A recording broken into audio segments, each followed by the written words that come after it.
po akong nag-abroad. Akala ko sa abroad makukuha ko yung mga pangarap ko sa buhay. Hindi pala. Iposte ko ng bahay, hindi ko po naitayo.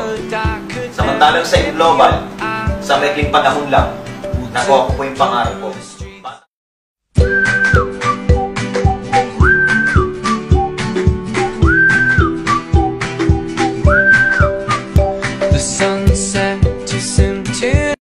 Bata pa lang po ako.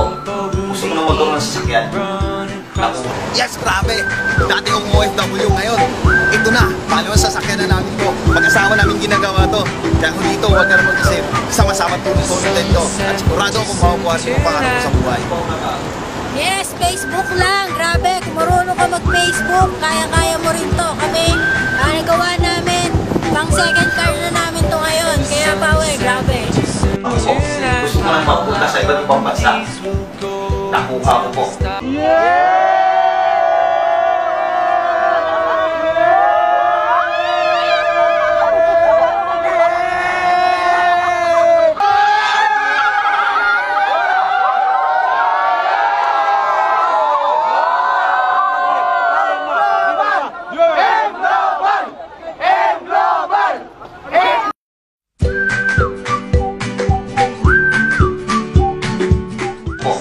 Bata pa lang po ako, gusto ko na magkaroon ng magandang bahay. Dahil bahay ko namin sa probinsya, barong-barong lang. Pero dahil sa global, just in 4 years lang, bahay, sasakyan, travel abroad, binigay ko sa akin ng global. Iba pala ang pakiramdam ko pag nasa magandang bahay ka na nakatira.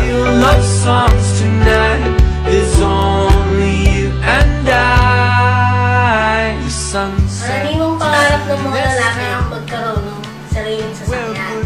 Ang good news naman po, binigay sa amin ng global yan. Kaming mga babae, mas lalong pangarap naman namin ang magkaroon ng sariling bahay. At hindi lang basta bahay, magandang bahay. Grabe po, bago kami maglipat, hindi namin alam kung saan kami magsisimula. Kung anong kulay nilalagay namin sa sofa, kung anong kurtina, tapos yung timing namin, kung ano ba yung itsura niya. Tapos yung pinaka-malupit doon, sa TV, kung nalaman ko yung presyo, nanghina ako sa presyo. Pero okay lang, kasi nasa yung global. Iba pala pag may bagong bahay, gusto mo laging maaga umuwi. Excited ka gusto mo makita madalas yung bahay mo. The sunset too soon tonight. Now we are in the last of light.